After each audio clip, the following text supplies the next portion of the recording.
Hello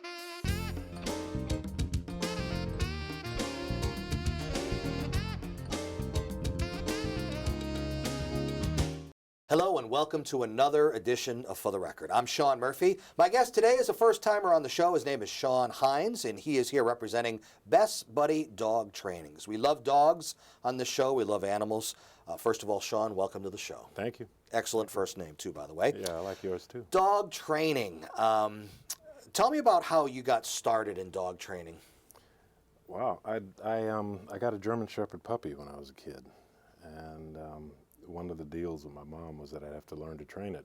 Wow. And it turns out there was a trainer in the neighborhood, and so I apprenticed with him for a couple of years. So he trained you He to taught be me, able to yeah. train the dog. Right. Right. It's yeah. not a matter of you just getting the dog trained. You had to do it yourself. That's exactly right. Wow. That's exactly right. And then as a kid, your career was kind of mapped out for you then, wasn't In it? a bit, yeah. Yeah? Yeah. I drifted away from it. I did other things and came back.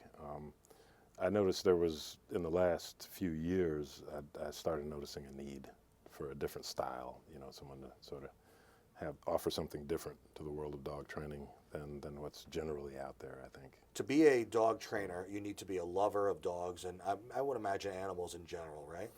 I think you just have to be a lover, yeah. Yeah, not a fighter, a lover. Yeah. Yeah. Well, I mean, yeah, you have to love dogs, but I think that it's not so specific to that as it is having the right energy and heart. Right, and that's willingness important too, to because connect. a dog is very sensitive, right? And he'll be able to get your vibe, and then he he'll will react to it. He will, yes. He Wow. will definitely react to it. So let's fast forward a little bit. How did Best Buddy dog training come about? I left my job as a teacher. Wow. Well, technically, you kind of are still a teacher. I was instead of teaching humans. trumpet, so it's a little quieter now. Even because there's not a lot of barking dogs. Yeah, no, not much, not much. She's most of the dogs are very quiet once they're calm. The idea is that having a dog in his natural state of calmness, when he reacts, you have reason to take notice, right? So if the dog's barking all the time, he's barking all the time. But if he's generally calm and he barks, now you're gonna try to see what's going on there and take action. But back to the question, how I got back into this. I sort of noticed the need, personally and in the world at large, and you had a big, and maybe still do have a big problem with the techniques of dog training, right? And that kind of also kind of bumped you into it. I do. Tell me what's wrong. I think one of the biggest problems nowadays in dog training is that we're relying on so many other things than the relationship between the handler and the dog to get effects and to get obedience. But dogs have come to live with us and evolved with us to live with us because there is an innate relationship and a certain amount of cooperation that is almost built in. And if we know how to tap into that and how to communicate with it, we get great behaviors without having to shock the dog. And I hate to use that term. Right, because it sounds cruel. Yeah, it sounds, and I don't have anything against e-collars. I just don't use them. Right. Or prong collars or treat bags. It's not that I don't think those things are cool. It's just that I've found that they're absolutely unnecessarily if you have the right relationship and ability to communicate with the dog. And in those situations, you get a dog that's doing the right things for the right reasons. And we're talking about pet dogs here. Right. We're not talking necessarily about working dogs. Right. So now you have a dog that actually looks at you to see what you want rather than looks at your hand to see what you've got. Right. So right there it tells me training or with treats as reward may not necessarily be the right way to go. Not always. Not always. There are times, I certainly give my dogs lots of treats. Right. If he and, deserves yeah, it. Sure. She's a Even good if they girl. don't, Yeah, I love my that's dogs. right. Yeah. But I don't use it as a way of teaching the dog to do behaviors. And the reason for that is I like a hands-on approach because I want the dog to understand that all of these requirements, all this cooperation is personal, right? So if I want him to sit, I'm going to show him how to sit physically and then tell him that's the right thing to do and those sorts of things. Kind of like raising a kid, only not exactly. Right. If that makes any sense. Well, they do kind of act like a They kid, do, right? they do, yeah. And so the treat thing may not necessarily always be the right thing to do. What else do you see that are mistakes that people make when they're attempting to have their dogs trained? I think for normal behaviors, the use of tools that keep pressure on the dog, physical pressure, like prong collars, not that there's something wrong with prong collars, but properly used, they have a certain amount of pressure on the neck. And so whether the dog is compliant or not, that pressure remains. Of course, it will increase with a correction, but it remains even when there's no correction. And to me, that seems to create a little bit of a gray area in the dog, so he doesn't know exactly when he's become doing exactly what you want. Right. Whereas a kind of collar like a regular choke collar, properly fit, that completely relaxes the instant the instant the correction is over. Right, you know. The dog clearly can feel that this is the relaxation The tension point. is released, so they Right. know they've done We right. call it the disengagement. Right. Okay, since we're on the subject of collars, something that I've noticed these days is people are really getting away from just the collar and maybe going to more of a harness. And I think they think that it's less stress on the neck and maybe it's less damaging because they're using their muscle, their back or shoulder muscles, whatever. Is that correct? Does that make sense? I don't agree. No? I don't agree. I'm a real fan of the collar or nothing. The harnesses tend to, once again, we've got that issue of the physical pressure. It's constantly in contact. The other thing is that it avoids the actual problem, right? If the problem is the dog pulling, then the harness isn't going to teach him not to pull. Teaching him not to pull would teach him not to pull, and then there's no problem with his neck in that case. The other thing is there's some of those harnesses, for instance, the Halties and the head collars and those things like that, where there's a period where you have to condition the dog to wear it, right? They're not used to it at first? Is Because that it's what not natural. Right. It's not a natural thing to have something draped over your face. And that brings us back to the collar. That's exactly why I use the traditional training collar, because it relaxes. If the dog is compliant, he should feel relaxed, and there should be no pressure. There's no need to hold him in compliance. Communicate with him and allow him to be in compliance, and then relax. And you find that the dog relaxes a lot faster and starts to look at you more because he can't rely on the physical sensation, right, to keep him in place. Tell me what I'm doing wrong when I, as a dog lover, I love it when my dog is excited to see me when I come home, because dogs, they say don't have concept of time. So if you've left, and that means they may think you're gone forever. So they're so happy to see you. Right. And I appreciate that. But from what I've been told, it's wrong. What you should really do is kind of ignore them so that they'll get out of that mode of excitement when you come home and make it more of a natural thing. And this is more apparent in dogs that have separation anxiety. Yeah. I think that a lot of times we as humans mistake excitement for happiness. Now, the fact that your dog is happy does not mean the fact that your dog's excited does not mean he's not happy. But the excitement itself is not what tells you the dog is happy to see you. A proper greeting from a dog would be, if you picture a dog greeting another dog, they typically keep all their feet on the ground, and they wag their bodies or just their tails, and then they come with a sort of soft approach and a bent body, and they sniff the butt and that sort of thing. Mine? Well, you notice they won't just run over and jump on another dog. Right. Because then there'd be a fight. Right. They might run over and do a play bow and then Right. jump, but that's because the other dog said, yes, let's play. Right. As humans, we move a lot slower. We've only got 2 feet, and our body language is slightly different. So sometimes we miss the things that would tell us there's going to be a problem. And a lot of times we misread them. So in general, the dog that runs over and jumps on you may well be happy to see you, but that's not what he's telling you by jumping on you. That is, between dogs, considered disrespectful. My dog is disrespecting me all this time and didn't know it. He still loves you, though. Now, people who really love their dogs and consider them members of the family might allow their dogs to be on the couch or sleep in bed with them at night. Any problem with that? I think, for me, sleeping with the dog is a problem. Really? Allowing the got dog a on lot the of furniture problems. is a personal thing. Right. The reason about sleeping with the dog is a big part of my training approach has to do with touch and proximity. How close the dog's allowed to be to you and under what circumstances, and who initiates that and controls it and initiates touch. Obviously, when you're sleeping and the dog is occupying your space, you have no awareness He's a of bed that. hog. Yeah. And if you have no awareness of it, you can't communicate with it. You see what I mean? Having the dog on the furniture is always a personal choice. To me, it's easier. I have a lot of dogs. It's easier to keep things under control by having them understand that their place is on the floor. The couch is mine. I'm too lazy to come in and kick them off so I can lie down and watch There, TV. you have your territory, they have theirs, but I'm sure they In a have their sense, beds. yeah, we share the general territory, Right. but because I'm the one that provides the food and the care and so Right. forth, You're the I alpha. get the right.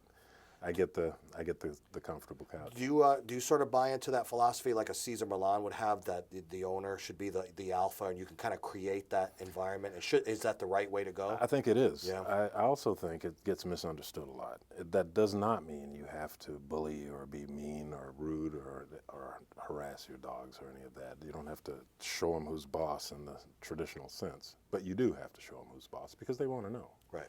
And if it's not you, it's going to be one of them. And that might not be the way we want things because they're going to see the world a little differently. But there are lots of ways to affect that without having to bully or, intimidate or any of those things, because it's a language, and it's a language they understand, and they speak it among themselves. It's a body language, it's a way of approaching. And more importantly, it's the control of who's where, the proximity, you see. If you'll notice, if you've ever seen two dogs who are struggling over a bone or something, the dog that has the bone doesn't simply protect the bone. He does something to make the other dog move away. So it's a territory, That's right. boundary, It's the proximity Right. between that dog and the thing he chooses and the other dog. buffer zone. Right. Now, I have so many questions to ask you. Is there such a thing as a breed that might be more aggressive than others? Is that fictitious? I don't know. I think some breeds are bred to have those characteristics because of the way we breed dogs is for working purposes. So you have dogs that, working German Shepherds, I have one. They have a more aggressive, in a sense, they're more forward dogs and they're more willing to engage and more willing to bite if necessary. Belgian Malinois are being bred that way nowadays. There was a time when pit bulls had that sort of reputation, and it's Don't sort they of still fading do, now. though? They kind of do, but Yeah. I think it'll go away, and it should. And unfortunately, are the shelters loaded with pit bulls? Yeah, the when I was a kid, German Shepherds went through that period, and then Dobermans, and I think Rottweilers. and Rottweilers, and I think that there's a certain segment of the population that is attracted to the Flavor of the month, so kind to of like speak, carrying yeah. a gun, Yeah. And so those dogs get bred, and that characteristic gets propagated through breeding, and it becomes a problem when there's tons and tons of them. And movies don't really help. So No, when not those at all. dogs comes out in a movie, Yeah. everybody wants to get one, not realizing that they're getting that kind of breed that's going to be possibly aggressive. If somebody decides they want to adopt a dog, which is a great thing, rescue them. Totally Depending on the age of the dog, is it ever too late to get involved with training? Never. Never too late, even Never an too older late, dog. even an You older can dog. teach an old dog You can- new you- tricks. and you should. Yeah. And you should. Just like us, as we get older, we want to keep busy, keep reading and keep learning and keep doing stuff. And the beauty of dogs is that they live so much in the moment that whatever happened before immediately becomes irrelevant if you can show them how now is okay. So the dog that, for instance, was afraid of a car, with a few passes, he can no longer be afraid of cars if you show him how it is to be okay when a car passes, as an example. Now, if somebody comes to you, I'm sure that you won't have any problem, because people make mistakes with the type of dog that might be appropriate for them. If you have kids, whether you live in an apartment versus a house with a big yard, or maybe seniors, and if you're asked to train, but they still need to do their research ahead of time to learn do what's your research. appropriate for them Yep. and the environment. Yeah, the needs of the dog should have a lot to say about what kind of dog you get, not cuteness or any of those factors. Some dogs might surprise you in how adaptable they are. For instance, German Shepherds are great for apartments. You hardly ever hear people say, I'm surprised Yeah, because they're big, right? They're fine. Yeah. And now, here's the truth is that all dogs need exercise. Right. The other truth is that we're humans and we're usually working and so forth, and very few people are going to take their dog out for a 45-minute walk. I've heard twice a that day, someone say you know? that there's no such thing as having a big enough backyard where you could just let them out in the backyard. You really need to go for a nice walk with them. Yeah, and the thing about the walk is that it's more about being connected as a You bond working with them, team, right? as a team. Yeah. Yeah. And so That could be part of the training. it should right? be part of the training. Okay. Yeah, it should be. And it doesn't have to be anything fancy. It's just that you and the dog are moving together, And you can decide whether you want to allow the dog to decide when and where you move, or you can make that decision.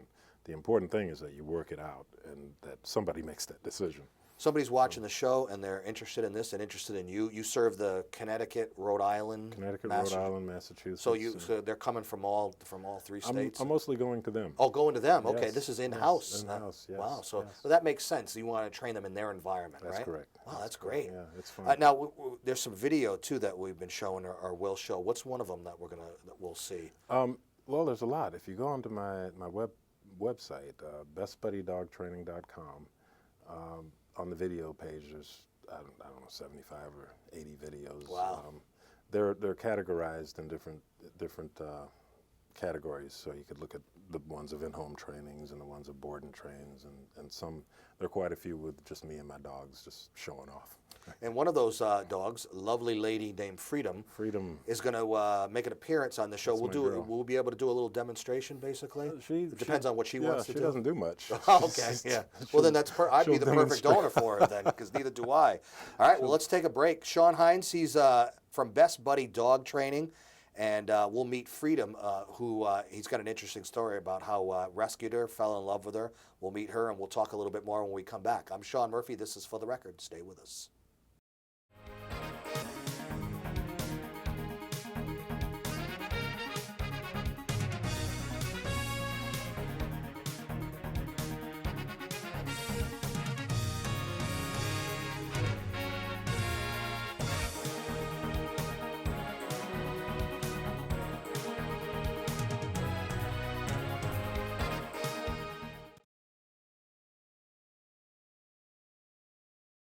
Welcome back to For the Record. I'm Sean Murphy. My guest today is Sean Hines from Best Buddy Dog Training, and Sean's best buddy, Freedom, is joining us on set, although she's kind of wandering around here a little bit. Hey, Freedom. Tell me about Freedom. Down. Freedom was sent to me from a rescue in Rhode Island. She was found in Goddard Park with a litter of 6 puppies, the way I understand it. And she was scheduled to be euthanized because she was supposedly aggressive. And you've never seen a mean bone I in her haven't seen a body, mean huh? bone yet. She's great. I use her actually to help me calm other dogs. That's how calming her demeanor is. Yeah, And if they did deem her as aggressive, maybe it could have been because of the circumstances. I mean, she was in a situation that she didn't know or understand, and Yeah, it's she interesting. reacted instinctively. She had puppies, and obviously she's going to be in a heightened state of protection with that.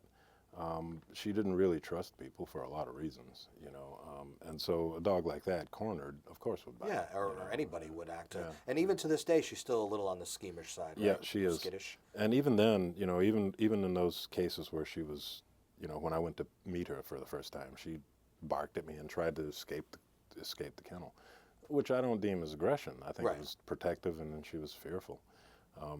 But the good news is that her, she may or may not like people. I've never asked her, but she calmed down. She likes me. She trusts me, and it looks like she likes you too. That's Freedom. Hey, no, down. One thing we didn't get to in the first segment was talking about things like service dogs and military dogs. Can you talk about that? Speak on that a little bit. Well, what do you want to know? I just want to, there's a different. Obviously, the training is very specialized and very different, and they serve a need in society, don't they? I think the training, the training I do is companion pet dogs. And so there's not a lot they need to know how to do. They really just need to know how to be obedient. Right. But when you're dealing with a dog that's, with a very specific, I call it positive service, often you have to train in a different way, because what you really want the dog to do is to move forward and take the lead in certain cases. Seeing eye dogs are a great example of that, where they have to learn to be what I call creatively disobedient. If you're blind and you say forward and you're about to step off into a car, the dog is supposed to say, not do that. That's disobedience. Is it not wise to approach a service dog? Do you mess them up, or when you try to extend your hand or anything? I think you don't necessarily mess them up, but it's kind of rude. Yeah, that's a good point. Right? Yeah, you don't think about it that way, but it is. Right. a lot of the disconnect we have between people and dogs is a lot of people seem to tend to forget that the dog with the handler is a team. Right. You know, the same way, in a sense, like a parent and their child. You wouldn't walk up to a strange That's a child good and point. ask if you could give them some candy, right? You get the cops called on you. Right, and you Yeah, should. so I guess if you don't acknowledge the person but only the dog, I guess Right, that and is then being it's kind of rude. Yeah. You know, I mean, I have people do it to me sometimes. Even if I like the dog better. Right, But they'll still. come up and I'm about to shake my They hand. don't care about you, they care about the dog. That's I great. actually had someone tell me that once. Is that right? Wow. Now, what about the actual extending of the hand to any dog? Like maybe you see dogs in the dog park or just in general. Is there a certain way that you should do that? A hand, palm up, palm down? Or? My recommendation is don't extend your hand. No? Yeah, it's, you know, we don't really have to make friends with them in the way most people think. You don't Yeah. have to reach out to make friends with the dog. The dog can smell you pretty Right. much from where he is. Right, very and, powerful And scent. generally speaking, if he really wants to engage you that much, he will come over and you'll feel his nose. Right. But you're reaching out, that especially almost an to a aggressive dog you don't stance? know. It could be. You know, I mean, if you reached out to her, she would sort of cower because she's submissive Right. or shy, as opposed to one of my German Shepherds who might meet that with a, hey, no, you back off, Right. you know, which often results in the dog being blamed as being aggressive, which is not the case. I submit that the hand coming toward the face is more aggressive than the teeth saying back off, Right. long as it's initiated by, you know, the person rather than the dog. Now, Freedom is being very, very calm right now. She's plopped down in front of us. You've told her to sit, right? Yeah, I told her to lie down. But I think she's very aware, keeping her eye on me. This is a strange setting for her, Right. so she probably is a little bit nervous. But Right. the training that she has from you is allowing her to be somewhat calm. Well, that's why I took the leash off. Right. And does that make her feel more calm? I don't by know. not having It might make her feel a little less calm. Right. But with my training, the leash becomes pretty soon irrelevant because of the relaxation and the trust that we develop. Well, depending on the disposition or temperament of a particular dog, not a breed, but a dog, is there other cases where you can only do so much training and then really it's they just won't respond? I think that some dogs are predisposed like some people. You know, we can't all be ballet dancers. Right. You know, we can all go and have a good time at dancing. Right. I think there are limits in that sense. You know, obviously she would not make a great police dog, but she would probably make a really great Hey. therapy dog or That I companion love dog, too. that It's sort of thing. amazing the Yeah. response or the reaction that people get from the dog and the response you get from the person when the therapy dog comes in. It's an amazing thing. Well, you know, the beauty to me is that this might feel great to her. The real truth is this feels great to me. It lowers your stress That's- level that's too, right. a human That's- stress level. That's why I'm doing this. It's feels great good. that she loves it too. Yeah.